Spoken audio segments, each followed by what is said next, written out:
Guys, welcome to my YouTube channel. In today's video, I am going to talk to you about 10 must-nots when in escrow. So pay attention if you are a home buyer or if you are considering purchasing a house in North Carolina. Stay tuned.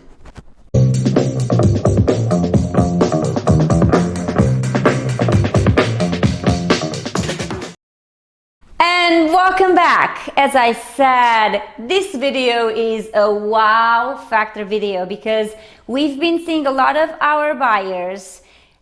Well, we haven't been seeing them. We've been hearing a lot of these questions from our buyers, and in all of the years that we've been serving the Greater Triangle area and selling hundreds of homes, you know, we've noticed that these mistakes right here on my cheat sheet come up all the time. So listen closely because I want to make sure you are actually going to close on your house and not live in the apartment that you're in right now or in a van or whatever the situation is. Just a joke. However, this is the first thing. All right, do not change jobs. Become self-employed or quit your job.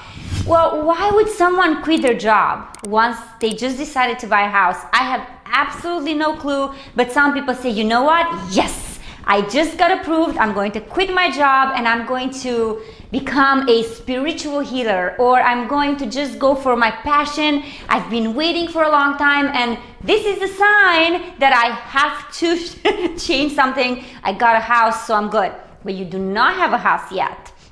You were just approved for a loan.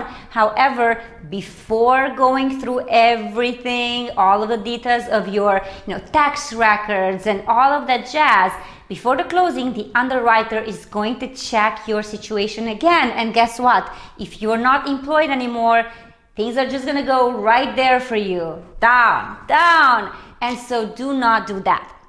2, do not buy a new car or a van or a truck or whatever the situation is, a plane, or you might actually end up living in it.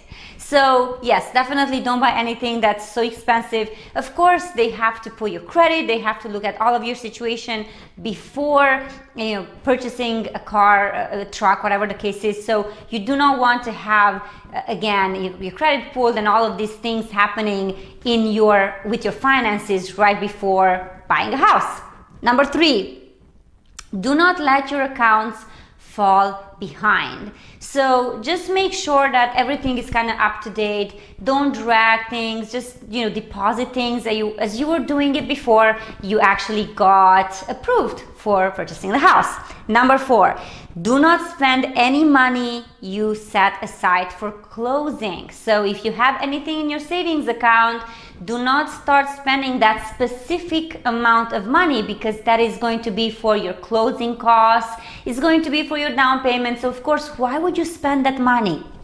Number 5, don't omit any debt or liabilities from your loan application. So when you apply, you might say, well, or you might just not remember student debts or anything that might be there and you are not remembering. So it could be that you're not intentionally doing it, but when you apply, make sure you put everything there that you owe because they're going to look at your income, at your debt to income ratios. They're going to check all of that anyway, and they're going to recheck, as I said, before closing. So there's absolutely no way you can go around certain things, right?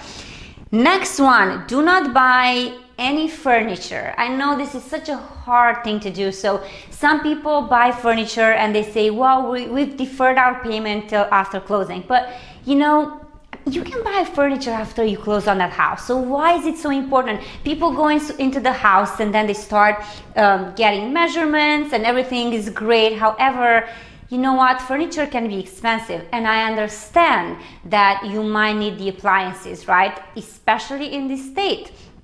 The refrigerator, washer and dryer, they do not come with the house. We need to ask for them.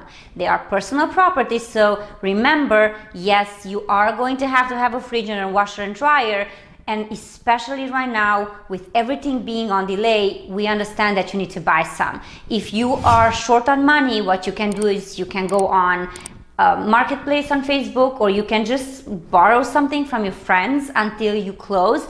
But literally, if you don't have enough funds, and if all you have is what you need for closing, it's not really smart to go and buy furniture or appliances. Just wait until you close and you'll figure things out.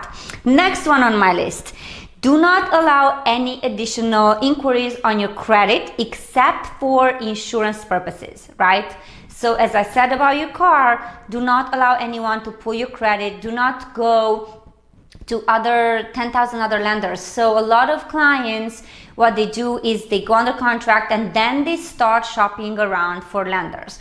Well, when you shop around for a house, it's okay. Contrary to popular belief that your credit score is going to drop drastically, the credit bureaus are aware of the fact that you are going to buy a house, and they see the lenders pull the credit, and at some point, you have a certain amount of time where it's okay for them to pull your credit.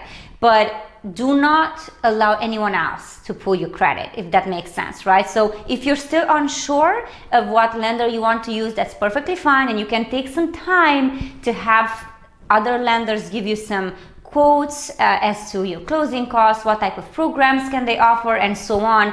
But do not allow anyone else outside to pull your credit.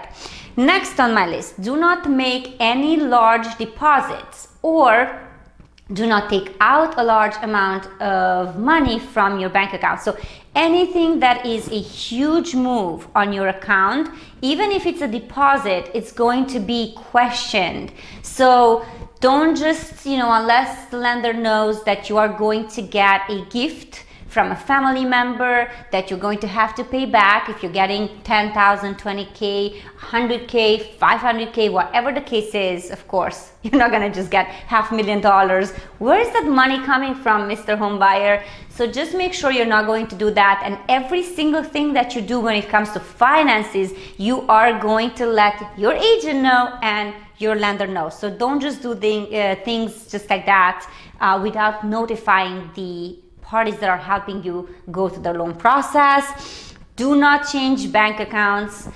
I think that's fairly self-explanatory. Why would someone change the bank account that they just gave to the lender? Here's all of the money that I have, and now I'm going to go with another bank. You know what? I mean, if you want to do it, but we do not recommend you do that. And do not co-sign on a loan for anyone, no matter what. And be sure to tell your lender if you have already co-signed previously and maybe you forgot, right, as I stated initially. So these are the things that we see over and over again, and they are definitely must not do's when it comes to purchasing a house. Of course, they pertain to a buyer that is going to get a loan. If you are a cash buyer, nobody really cares. So if you have any questions, anything at all regarding home buying, relocating to North Carolina, please let me know. I do post a video every week. I try to post 2 videos depending on my schedule. But we've been selling homes for many years, 10 years now, hundreds of homes, and we have seen it all, we think, at least. So with any questions, any concerns, please comment, subscribe. The notification button is right there, and you can find us all over the internet, just like that. No scripted videos or anything, just raw, coming from us, from our clients, because we want you to be educated and we want you to do what is best for you and your family. Thank you again for watching, subscribe, and see you at my next video. Take care.